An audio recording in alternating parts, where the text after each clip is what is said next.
From the heart of Big Ten country, Los Angeles, California, Ryan Abraham and David Woods present the Podcast of Champions. Welcome, my friends, everyone, back to the Podcast of Champions. I'm David Woods from Bruin Report Online, the UCLA site on the 24/7, not the 24/8. No. The 24/7 Sports Network. And I'm Ryan Abraham from USCFootball.com. Also, part of not the 24/8 Sports Network or the 24/9 Sports Network. That's a good one, though. Part of the 24/7 Sports Network. Yes. And together we make the Podcast of Champions, talking all things Big Ten football. There are approximately 118 teams from the Big Ten playing at bowl games, but we're going to focus on just the big ones, the tippity top this week. We're doing previews for the next few bowl games, and they happen to be playoff games, and there are 3 Big Ten teams playing in those games. So that's what we're going to focus on today. Probably be a fairly quick show. We say that, but then it's not because we do a lot of weird stuff. But we're live on YouTube. We're live in your hearts and minds and souls because you want to talk Big Ten football. You want to talk playoff football. You want to talk Indiana against Notre Dame in the snow football. We got it all for you today. I'm excited, David. I've never been more excited in my life, and there's so much else going on. There's the transfer portal. It's active. It's very active. You've got a lot of teams picking up commitments, and then you've got whatever USC's doing over there. Not picking up commitment. They got a running back from New Mexico today. Hey! Yeah. That's exciting. They got a couple. They have like 2 group of 5 additions and like 16 or 17 scholarship players gone. Storage unit says, how have you been sick for 2 months? It's a wasting disease. I'm getting back into my trim shape. Slowly just wasting away, though. You know, it's tubercular. Very slow. Love it. We have a fun one. So Matthew says, what's up? Max says, Master Woods, if thou wouldest enlighten us to what manner of peculiar mischief doth befall the fair USC, Master Abraham, thou art likely bidden to join the discourse, should it please thee. So glad you asked, Max. So what's currently happening is that USC didn't have enough money to fire their head coach, and they're now in the position where they have a head coach who I think maybe like partially doesn't want to be there, but probably still does. But I don't think any of his players, the fans, or frankly the donors want him there anymore. And certainly no recruits do. So what you end up with is everyone trying to leave as quickly as humanly possible, including any player with, prospects.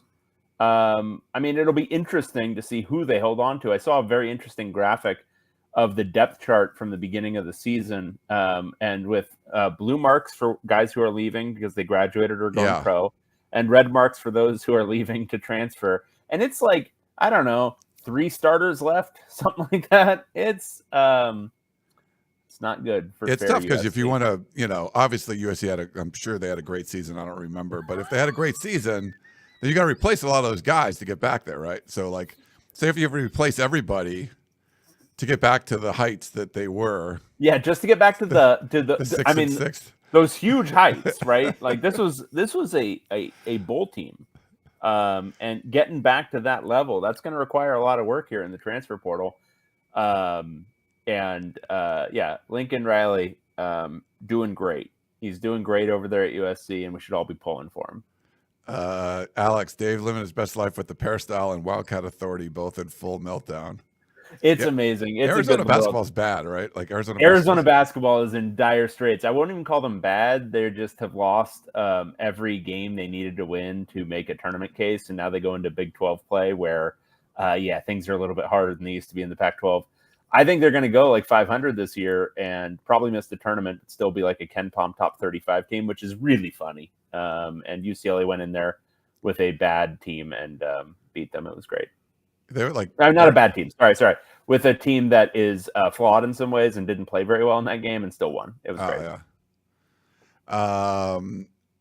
Destiny. Ryan looking rested and healthy. Maybe 38 years old. David looking like a 58-year-old project manager at a pest control company. That's how we rock, baby.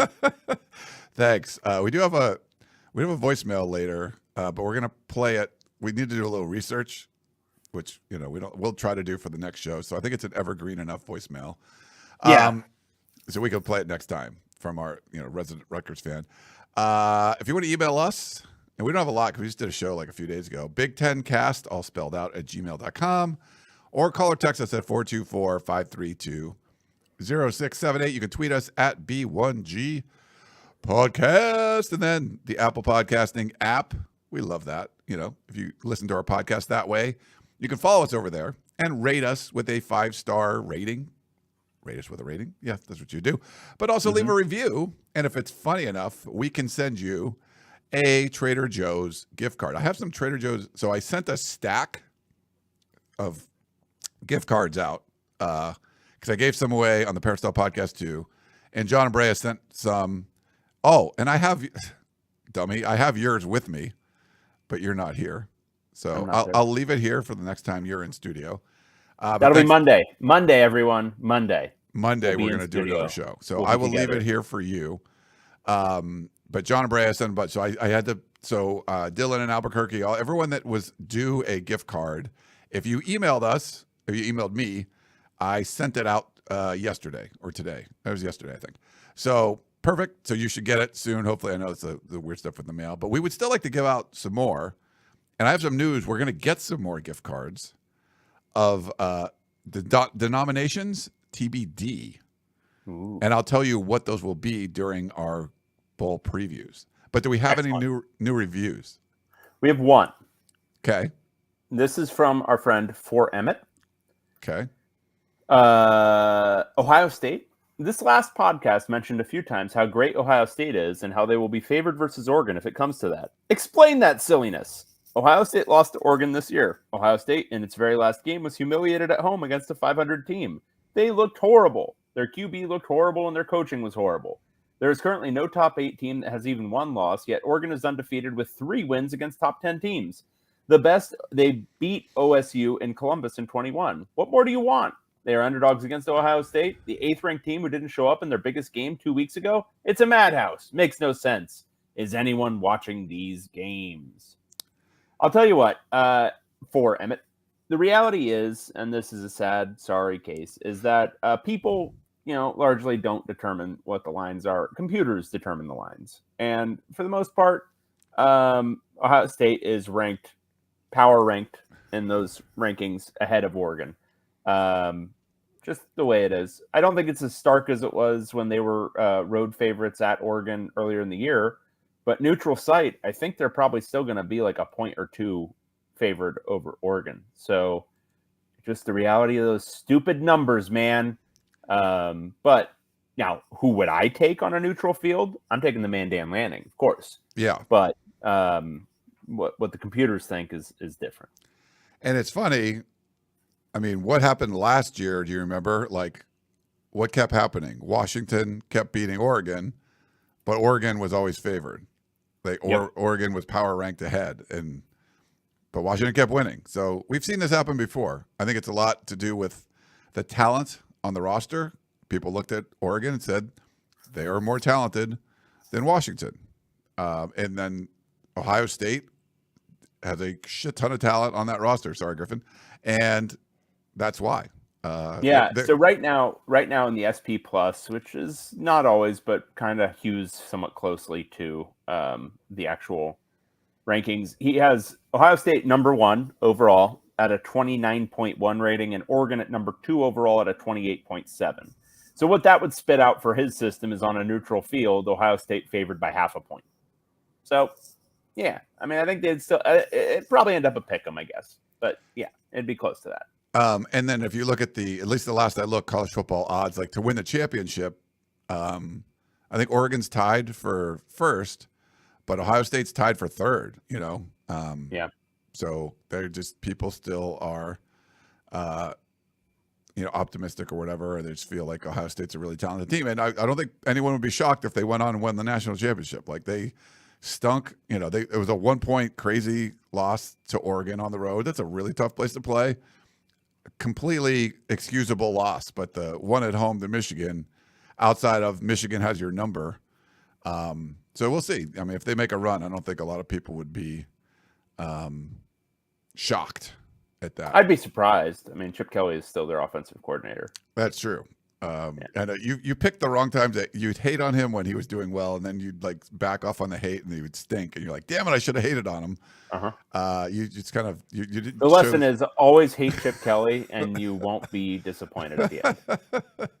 You'll always feel disgusted with yourself in those moments where you don't hate him, and hating him but having him do okay, that's fine because you still were right. You were still righteous, but not hating and then having him suck, it's just the worst feeling. Yeah. We are live on YouTube. And so we don't have a lot of email questions. We don't have a lot of games to preview. We don't have any games to recap. So it'll probably be a fairly short show. If you have questions, you can put them in the chat. And if you would like and subscribe to our channel, that would be amazeballs. We would really love it. We love all the interaction. So there's people active in the chat right now. So thank you for that. I will try to look over and put any interesting comments on the screen. But if you have a question, you can write question in the front, and I will start. We'll get back to it later. All right. Yeah. Shall we get to it? Should we rock it to it? So we have to preview. Yeah. Crazy that there's 3 first-round games that the Big Ten is involved in. So we're going to go through one by one. I mean, this first one, to have the first ever expanded college football playoff game that's going to be, 2 teams in Indiana, like in the snow, like it's pretty good. Like that's a pretty good debut. Like this is like a strong, I feel like we're putting our best foot forward if you're an advocate for the expanded college football playoff. I know you hate all the whatever stuff, but this is pretty cool. Like we're going to get some cool stuff. So I'm excited about this. Are you a little bit excited about this? I'm excited for the games themselves. I think the structure and the format sucks, but I'm excited for meaningful games. I just, it's just as it pertains to the regular season, I hate that Ohio State's involved. Like, I don't like that. But we get more meaningful games at the end of the season, and yes, it's because we've now assigned them a different sort of meaning. But the funniest thing about all this is you've got guys opting out from these teams, and they're supposedly playing meaningful games. Like Bo Pribula, the backup quarterback for Penn State, who plays in every single game, won't be here, won't be playing. That's a weird one. Because he had to enter the transfer portal. And so, whatever meaning we ascribe to it, for some of these guys, still bowl season, baby. Still moving on. And the calendar is still a problem, right? Like having free agency during the playoffs is like the NFL wouldn't do that. It's why professionalization doesn't fully work at the college level because the school calendar doesn't change. It's not like you can enroll in February. So if you want to enroll for the second semester so you can get started with your team in the spring, unless you're on the quarter system, hey, prospects out there, if you want to go to UCLA, they're on the quarter system. But you gotta wait. And you can't wait. So the end result is you've got to make a really, really hard decision, a really tough decision, but it's interesting to see what guys are prioritizing. And I don't know if did we see this to this extent with the 14 playoff? I don't know. But with Penn State being the 6th seed, suddenly you've got, a defection that's actually important. I don't know. Interesting. A real defection. And so what we're going to do is there's 3 games to preview. We'll do that. We have, we'll make our picks against the spread for all 3 of those games. Going into this, my overall record for the season, we picked every game that had a spread for 69, 57, and 1. David 65, 61, in one, so I'm 4 games ahead. He's got a lot of opportunities to try to catch up. And we do our picks over at MyBookie. If you haven't tried them out yet, make sure you go over to MyBookie. And when you do, if you want to try and put a little juice on some of these games, use the promo code POC for Podcast of Champions. You can use our old one too, Pac-12 if you want, but POC, the main promo code there, and they will match your initial deposit. So if you put in $50 or $100, they will match that, and you'll have twice as much money to play around in. Follow along with our picks, what you like. You could do over-unders. You can do in-game betting, which is fun. They even have a live casino option, which I get to go to Vegas for USC's bowl game, so I'm excited about that, do a little live casino action. But you can do all that over there at MyBookie. So go against us. You can fade us. You can follow along. You can just pick what you like, whatever you want to do. And it's not just college football, of course, NFL, NBA, all that. You can bet over at MyBookie because you can bet anything, anytime, anywhere, only at MyBookie. Beautiful. So we get into the previews? Let's do some picks, baby. All right. So I love that there's like a Friday night playoff game. We have number 10. Indiana Hoosiers.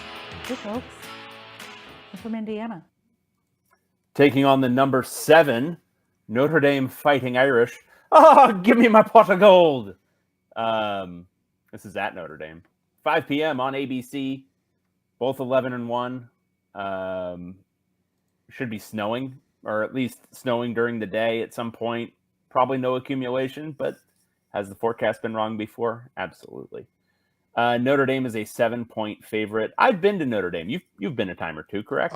Many times, yes. I would not describe it as a hostile road environment. No. I would say the fans are generally pretty docile, and it's definitely not the most raucous environment I've been in. It's a cool place, and everyone should go. It's like a little pilgrimage you can take to college football Mecca. But it's not like some SEC stadium. I don't anticipate a huge home field advantage for Notre Dame in this game. Cold weather, how does that impact that highly efficient Indiana passing attack? I think that's a question. Does this become more of a defensive slog? That's a question. But it's not as if Indiana's defense has been bad this year either.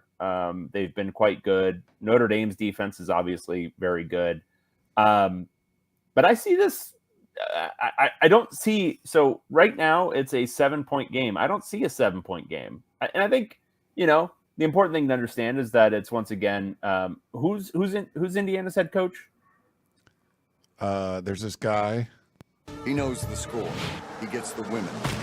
Signetti kills. Yeah. I think he still kills. And I know he didn't kill against Ohio State, but pretty much every other game he kills. And Notre Dame, they've got some talent. They are not Ohio State. They lost at home to Northern Illinois earlier this year. Indiana is a different sort of beast than most of what they've faced this year. So give me the Hoosiers plus the 7. I don't know if they win, but I think it could be like 21-17. All right. We got some, I'll give you my thoughts on this, but we got some interesting comments in the chat. Matthew says the average age of an ND fan in the crowd is dead. That's from Brandon. I thought that's the average age. Robert had a question for you. Why is one side of your mustache 50 times more gray than the other? Such a great question. I have aged rapidly in the last Only like half your body. in the last 4 years. I have aged so much, and it's like part of my beard is not even catching up with the other part. It's incredible. Yeah. Our buddy Dustin E says Andy's going to wipe their leprechaun arses with IU. Signetti kills unless he's facing a top 20 defense. And I kind of agree. If you look at Indiana's offense has been awesome, but in the 2 real teams they played, I think they were averaging 3.5 yards a play against Michigan and Ohio State. And Notre Dame's defense is up there. So I don't think it's going to be a great, home crowd advantage. But the average get-in price for this game is the highest of any early round game. It's $1,000. So you got 2 teams in state. I think there'll be a bunch of Indiana fans there. People are really excited for this one, but I just get the feeling that this is going to be the offense isn't going to look as good in the cold weather against a really good Notre Dame defense. And that's a defense I saw USC put up like 500 something yards on in the Coliseum. But this is a weird one. This is tough. I haven't picked against our good buddy and pal. He knows the score. He gets the women. Signetti kills. But I'm going to take the Fighting Irish and lay the 7. We're going to go different on the first game out of the gate. Wow. Are you surprised? I'm very happy that you're comfortable being so wrong. Our friend Destiny says he struggled against Michigan. He did. Eric agrees with you. I like Indiana's game too. They actually played Ohio State closer than the score. 2 special teams, terrible mistakes, and a late cheap TD by Ohio State would have been 21-15 or something. Yeah. So, I mean, this will be a fun one right out of the gate. I think it's supposed to snow. It's like 20, 25 degrees and snowing and stuff. Well, it's not going to be like a snowstorm. There's supposed to be light coatings throughout the day, but no major accumulation. All right. So we're going against each other on the very first one. The very first expanded college football playoff game ever. Should be, I can't wait. It's going to be a lot of fun. All right. So let's move to Saturday. We have in action number 6. Penn State Nittany Lions. Rawr. They are taking on the number 11 SMU Mustangs. Sure. I love it. Like, something like that. Anyway. Yeah, that's probably better. Yeah, that's probably better. I like effort number 2. Yeah, 9 a.m. on TNT.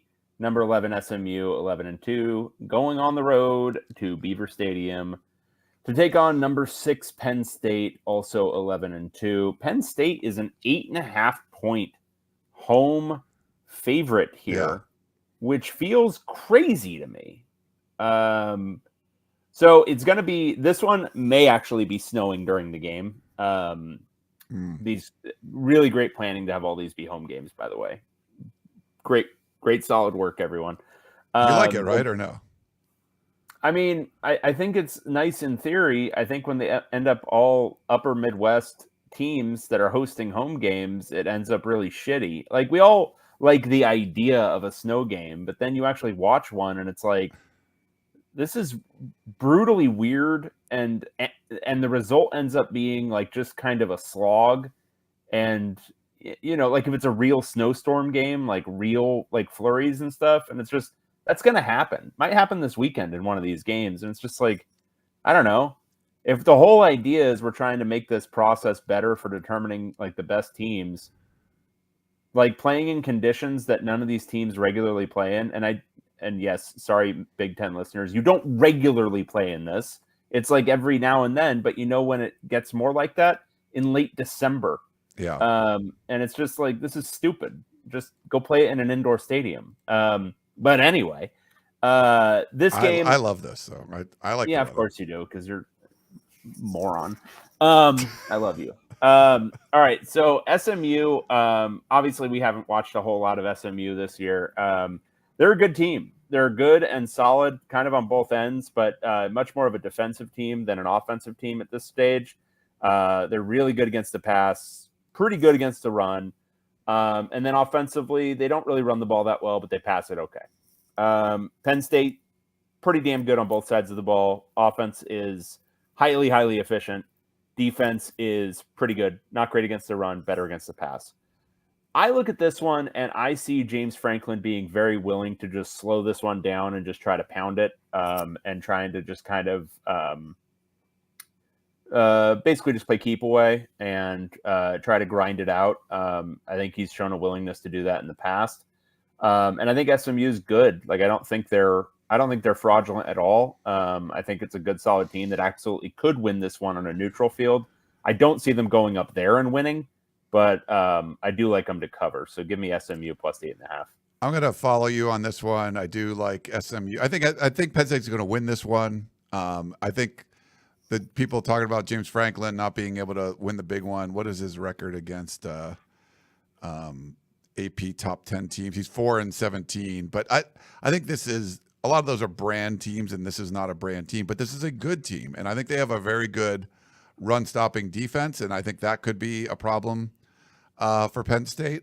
But I feel like this is one of those games where, like you said, it might be a slog. It's, could a couple turnovers happen or weird special teams plays, and then Penn State wins 28-14 or something. Yeah, but I kind of think this is going to be close, and it's going to be like a one-score game. So getting 8.5 points, which I think could be more of a slog, I feel like I'm going to go with SMU. I like Penn State to win. I think they're going to win this one and advance, but I will take the points here and feel pretty good about it. All right, sounds good. We got a super chat. Ooh. Exactly one West Texas Mike from exactly West Texas Mike from his deathbed for pot of gold. Deathbed. Oh, is he not feeling well? Hope you feel. He better. must not be feeling well. Hope you're feeling better, West Texas Mike. But thank you again. You are a gentleman and a scholar, and your good looks are only exceeded by your generosity. Yeah, and let me know if you're going to come to the meetup in Las Vegas. So any POC listeners that are going to be in Vegas, we're going to do a tailgate before the game on Friday, the 27th, for USC and Texas A&M. Very good brand name game, but probably won't be a very good game. But yeah, we'll do a tailgate over at Flankers, which is the walkway from Mandalay Bay right over to it's a great spot to watch again. I'm very lucky that we get to go back there again. But I'm very happy for you. You should come out there, man. I'm not coming. Why not? It's just not happening. Okay. So El Gordo says take SMU in the points. Franklin keeps stumbling. I don't know. And Destiny says SMU speed will cover. So, yeah. All right.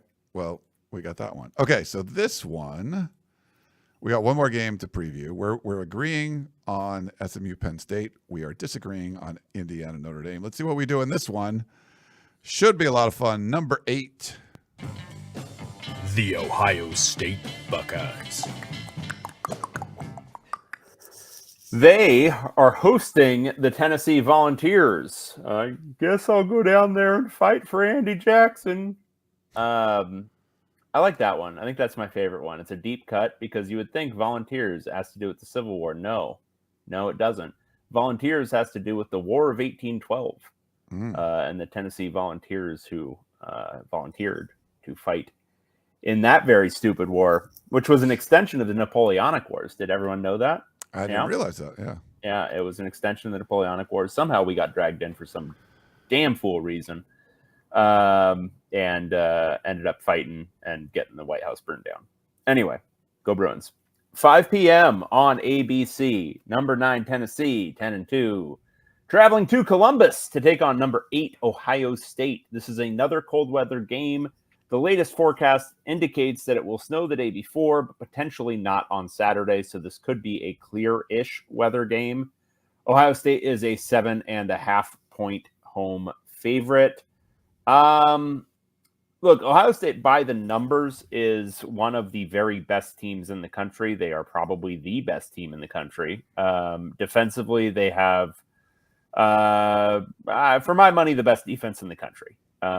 They're really, really, really, really, really good against the pass, and they are really, really, really good against the run. Offensively, they get prone to some Chip Kellyism, which is, not great. Tennessee, though, is a contender for also having one of the very best defenses in the country. Right now, I think they're number 3 in the SP+. If you just go by success rate, they are number 1 overall. This is a very tough nut for Chip Kelly to crack, and he's stupid and bad at his job, so I don't know that he's going to be able to do that. Tennessee, though, offensively, is he hurt? No, I think he's playing. Wasn't he hurt for a while? No? Okay. Well, anyway, he's playing. Dylan Sampson's really good at running back.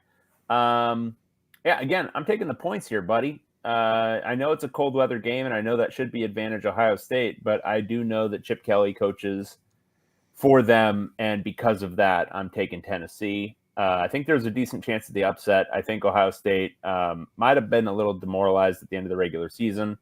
And, Ryan Day being an extreme try-hard, he might have this team very tight coming into this game. So give me Tennessee. The Vols are only giving up like 2.8 yards per carry, top 4 nationally. We've seen, I think Nebraska shut down Ohio State's run game, and Ohio State won that game, but it was struggle bus. And I feel like this is going to be the best sort of defensive front that Ohio State has faced. People talking in the chat, like, don't overreact to one game. I am not overreacting to the Michigan game. I still think this is a team that can make a run and win a national championship, but I'm not going to pick them to cover 7.5 points. I mean, there's certainly a non-zero chance that Tennessee goes in there and wins, but I think it's much more likely that this is a close game. Even a touchdown win by Ohio State, I'm still covering. So, like, that would be a pretty good win over a very good Tennessee team that can do a very good job of shutting down something you want to do, like running the ball. What does Chip Kelly like to do? Run the ball. If you're trying to, like, run against a brick wall, would Chip Kelly try to run it more? Yes, he would do that. Right. Absolutely. So I feel like there's some stubbornness factor here, and I like Ohio State to win, but I'm not going. There's too many points for me, so I will take the points in this one. So I picked against the Big Ten in every game. Damn, look at you. Well, one of them with Notre Dame, but yeah, the other ones are just like a lot more than a touchdown spread in a playoff game. So I'm going to take the points in those, and this should be good. So what's at stake here, besides our picks? What I told you from what I got from John and Brea is he's going to send 12 gift cards, and I can read it exactly like what he's saying there, but it's going to be based on, he says, in honor of the con man, Chip Kelly, we will send you 12 gift cards equal to how many points Ohio State scores versus Tennessee for you to give away. So you get, Dave, I don't know, you want like more value to these gift cards? Would it be funny if it was like 2, like they get a safety or something in this game? And we have to send out like $2 gift cards. Like the stamp is like almost as much as the gift card is worth. I think that would be funny. I think we should aim for that. But yes, so some gift cards coming. If you want to leave a review and win one of these new gift cards, just root for Ohio State to score a bunch of points. If you remember our last 2 denominations, UCLA put up 17 points against LSU, all in the first half, I believe.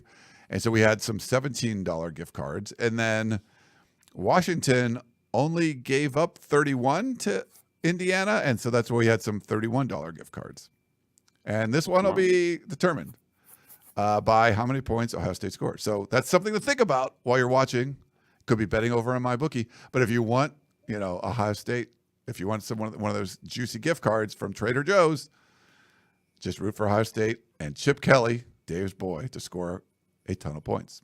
My beautiful boy. Yeah. All right. Why don't we take a quick break?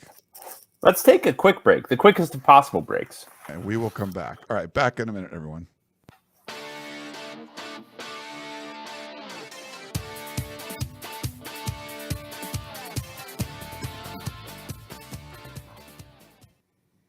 All righty.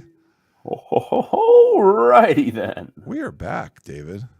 Yeah. What are we in? 43 minutes into this show? How far are we in?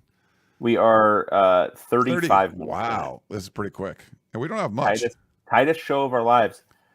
It might Tightest show of our short lives. I think we only have one email. Wow. You want to read it? It's very short. Do you want to read it? This is from Kevin, associate head coach. What exactly does an associate head coach do? Is it just a reason for a pay raise?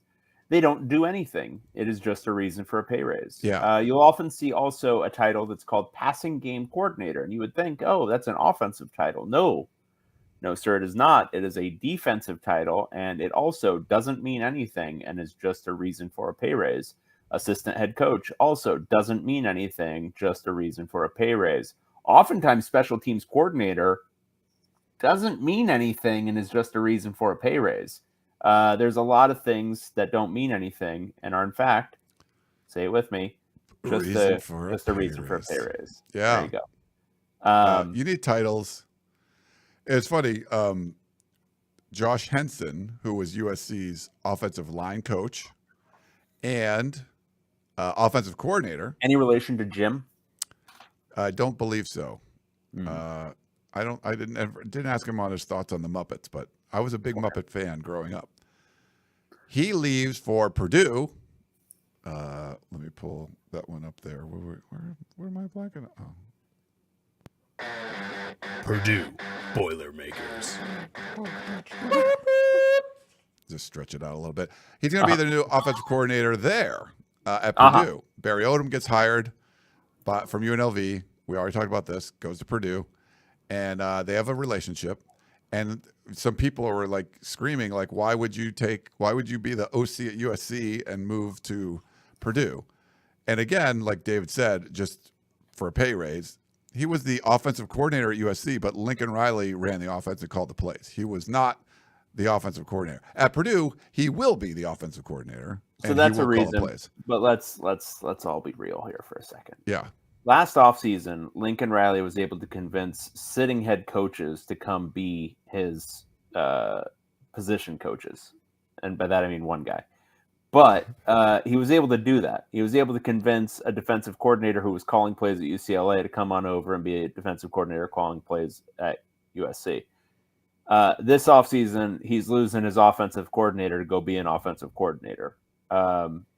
Slightly different deal. It's a slightly different deal. And I think we should all acknowledge that too, that the rats leaving this sinking ship are not just the players. I think if this guy, what'd you say his name was, Josh Henson? Yes.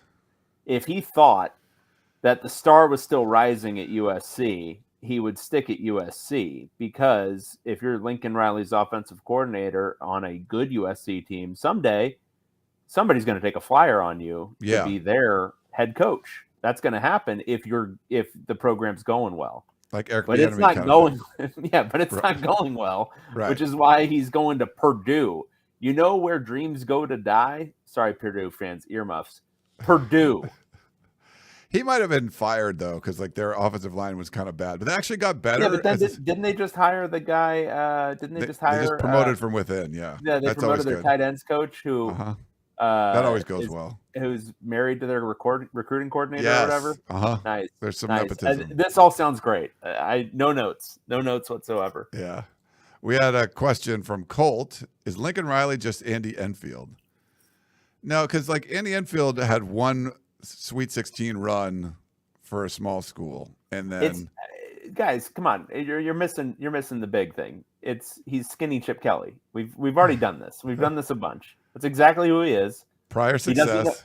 He doesn't know how to build a program. He knew how to run one that was inherited, but he doesn't know how to build one. He's got a fancy little offense that's slowly getting outdated probably and requires some very specific parts that he seems to not understand. I think you probably need a mobile QB, buddy. You probably do. A lot of people were telling you that before the season, and you still went with Miller Moss, and then you made the switch mid-season. And frankly, Jaden Mayava is not good enough to do it too. You needed a different guy. You needed to go acquire a different guy in the transfer portal last offseason, dummy. But Lincoln Riley is just Chip Kelly. They went and did the exact same thing, only they spent like $11 million a year to do it and saddled themselves with like it's not even an albatross. Albatross doesn't do it justice. They have saddled themselves with cement shoes and they are jumping into the ocean. Like that's what they have done. And until they are out from under that, it's going to be the funniest experience of all of our lives. All right. We got a super chat. Dylan from Albuquerque. Money for stamps. Please send my gift card from 2 shows ago. I haven't received it. Like I said, it's in the mail, Dylan. You have a handwritten note and a gift card, and it's in the mail. So beautiful. I sent it out yesterday, but thank you for the stamp money. Because I sent a lot of stamps yesterday. Matthew had a question in the chat. Again, if you are in the chat right now, we're pretty much out of questions. We have a couple more in here, so just ask one if you want. Otherwise, we'll get out of your hair. He says, "What's your bold prediction for the college football playoff?" Love you guys. Well, we love you too, Matthew. Thank you. My bold prediction, like who do I think is going to win? Is that what we're asking? I don't know, just any bold prediction. You could say like Notre Dame goes 2 rounds, or SMU upsets, like whatever. Like what do you think? Something bold. Want to get crazy? Let's get nuts. I think SMU goes to the Final Four, or whatever you call it. Okay, that's a good one. I'm kind of leaning towards an Ohio State run. How do you feel about ASU? Who they play? They have a bye, so they have a bye, and then they play the winner of. Let's pull up the bracket. Yeah, I think I have the bracket here. I got it. ASU plays the winner of Texas and Clemson. They could absolutely beat either of those teams. Yeah, I think Penn State's going to make a run. I think Penn State's potentially going to the national championship game. No, but that's the thing. We know Penn State. And so Penn State understands that they've got a really easy path. So what is going to happen to Penn State? Yeah. They're going to lose to SMU. Right? I could, yeah. Look, I was a Penn State believer preseason. I had them in the playoff. I had them in the conference championship game. But I've also watched a little too much of James Franklin coach football now. And it's opened and closed my eyes in different ways. Gotcha. Oh, we got another super chat. Let's go, Eric. Can you please preview a hypothetical game between 2022 Colorado and 2024 Purdue? The game will, of course, be played in hell, which is a neutral site. Jesus. Thank you, Eric. So Colorado 2022 was like we were on triple-digit watch for offensive yards, right? Like we were like, can they get over 100 yards? So Purdue's bad, and I don't mean to say but Colorado 2022 was the worst football team I've ever seen. Yeah, I think Purdue's wiping the floor with them. Like, name their starting quarterback, Ryan. I don't know. Oh, who was that? I forget. JT Shrout. Okay. And then Owen McCown started a few games too. Yeah. Amazingly enough, that was not the Brendan Lewis year. The Brendan Lewis year, I think, was the year before, where he was throwing like 15 picks. Yeah. That was such a bad team that somehow still beat Cal, which is just such a funny commentary on Cal. Purdue, like by the numbers, may actually be worse. I'm not totally sure. Let's look up where were they in the final SP Plus, because this can be a determining factor. So Purdue ended up 122. Let's do final 2022. I mean, SP that Colorado Plus team ranking. was so bad. That Colorado team was really, really bad. Very similar. So Colorado was 124 in the SP Plus. They were a minus 20.2. Purdue this year was a minus 17.8. So yes, my instinct was correct. Colorado is a worse team from 2022, but it is close. Purdue has just seemed a little livelier at different times this year. You know, they did have that massive comeback against Illinois. They scored 49 points in the one game. I got to go Purdue. I think Purdue's favored by 3 in that game. I mean, Purdue might have scored 49. Like that might have been more points than Colorado scored all season, in that one game that Purdue lost. Do you remember what that year was? It was us like kind of getting the hang of Colorado after a game and then just picking against them no matter what the spread was. What. It was like when we picked Indiana in every game this year. We just picked. Yeah. There have been like the spread's 21.5. Like, okay, we'd up to 35. I would take. There have been 3 years like that. There was the Stanford year. I think it was the Stanford year, the final year of David Shaw, where it was like, oh, no. That team sucks. And we had that one right from the beginning. Colorado 2022, I think it took a game, but then we were right on board with that one. And then Indiana this year, where it's just been like, oh, this is the easiest pick in the world. Yeah. No one cut up. Purdue favored by 3, and probably win by 15. Carl Durrell's a horrible coach. Yeah, I love it. That was That was good stuff. We got our friend Christopher, who we watched the game with. That's right, baby. At OB's. He drove like 3 hours to come watch a game with us, which seems kind of weird, you know, LA traffic time. I questioned some of his decision-making after that, but that's fine. He said, will Jerry Neisel be a better head coach than his dad, and where will he get his first opportunity? I think he would be a better head coach than his dad because Rick, I think Rick probably had more ego coming out of his playing days and then being everything kind of handed to him a little bit early. And I think he just never got the kind of humbling that you need. I think Jerry having to work his way up a little bit longer, you know, he's already in his early to mid 30s. I don't think he'll be a head coach until he's probably 40 something. He's had, I think, a little bit more seasoning. The problem for him, I think, is really that he's spent his entire coaching career so far, save, I think, one season at UCLA under, you know, in some of the worst situations UCLA's been in. I think he needs to branch out. He probably needs to go work for somebody else. He probably needs to go, you know, learn somebody else's offense. But I think he's got some good qualities. I think he's a good, you know, he's a good energy guy. He's a great speaker, great recruiter. And it's just, I don't know if he can manage one side of the ball. He's never done coordination. And not that you need to. I think a head coach can do without.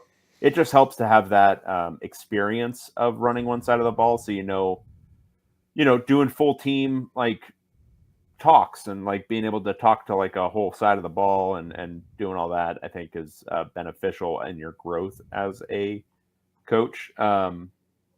As for where he'll get his first opportunity, at present UCLA hiring rates, probably UCLA, you know, but realistically he should go work for somebody else and then go get a lower level job and then, you know, show something. But that's, you know, that's not going to happen. It'll probably be UCLA. Taylor says, depends on the glove situation. Yes. That's right, baby. True. It's all about the gloves. I do think, I mean, he seems like a good coach.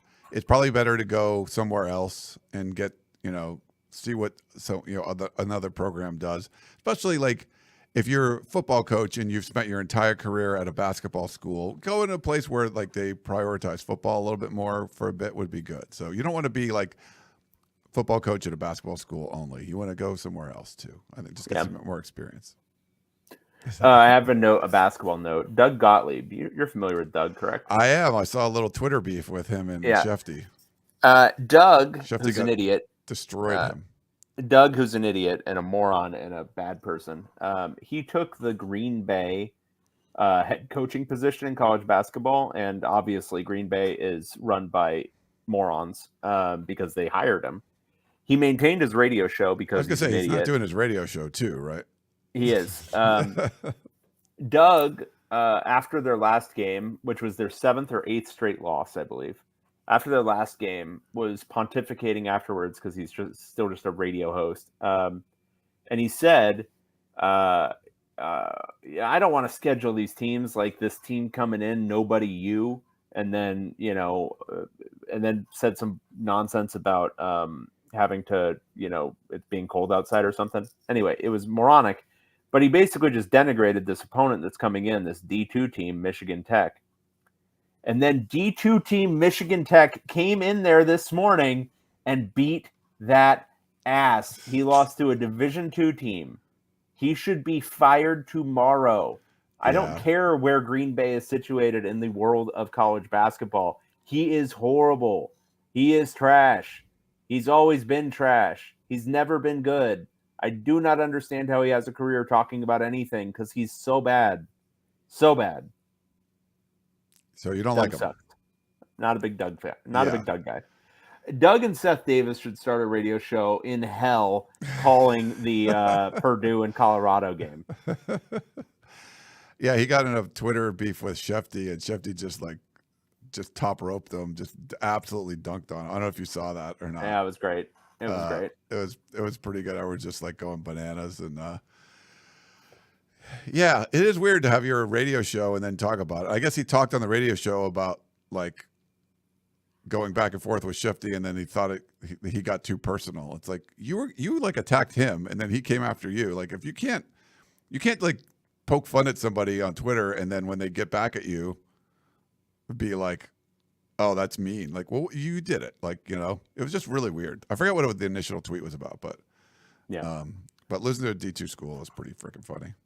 Pretty hilarious. All right. Well, I think that's it. I think that's all we got. Yeah. Anything else, David? No, that was magical. Yeah, we appreciate everyone. You're watching. Appreciate live. the super chats. You guys are all awesome. Yeah. It's very cool that we got to experience another day of talking Big Ten football. You got to count your blessings, David, and we get to do this. We got playoff games. 3 freaking Big Ten playoff games. 3 playoff games. 3 exciting Midwestern football games in the middle of a driving snow. It's going to be sweet. Yes. I know the one that's not is like Texas, so it'll probably like 60 degrees in Austin or something, which is fine. No, it'd be funny if that one ends up being the freak snowstorm. That would be, something like tornado or something. Yeah. You've been to Austin, right? Oh, yeah. Yeah. It's pretty cool. Did you go to a game there or no? I went to the UCLA Texas game in 2010. Okay. Yeah. Yeah. USC played there like 2018, I think, or something. Yeah. But I've been to Austin a bunch of times. I did like a reality show like down there like a long time ago. That was weird, but it was fun. I like Austin's just a cool city. A lot of fun stuff to do. If you like going out. Yeah. I mean, at 58 years old, I don't know if you like going out anymore, but no, I like to take naps. Well, why don't you go take a nap? I'm resting for the long sleep. Yeah. Sweet. All right. Well, Matthew says, great show, guys. Thank you. Thanks everyone that was in the chat. And thank you for listening. Please like and subscribe wherever you are. You can follow us, the Podcast of Champions. Tell a friend. I mean, we assume most of you guys love our show, don't have friends, but if you did have one or made one at some point, let them know about. Tell another one of your personalities. Tell that's a good point. Yeah, and that counts as an extra subscription. Yeah, yeah. Then they can watch the show. Like leave a note for one of your personalities when they come to the fore. Then they can watch the show too, and everyone can enjoy it. Yeah, Shane's wife, who does all our drops. She left us a review last week, so I got to send her a gift card. She emailed me as like, I'll take the gift card, but she didn't leave her address. So I don't know if she was just worried that the resident Rutgers fan might hack into my email and get the address, but I did get it. She sent it by Telegram, so it can be hacked. And her can you hack a Telegram? I don't know, but her gift card's in the mail too. So excellent. If you had a good review and we said you won and you sent me your address, your gift card is in the mail. And if not, send us that email. Let us know. For David Woods, I am Ryan Abraham. Hope you all enjoyed the show. Happy holidays, and we will talk to you next time. Goodbye.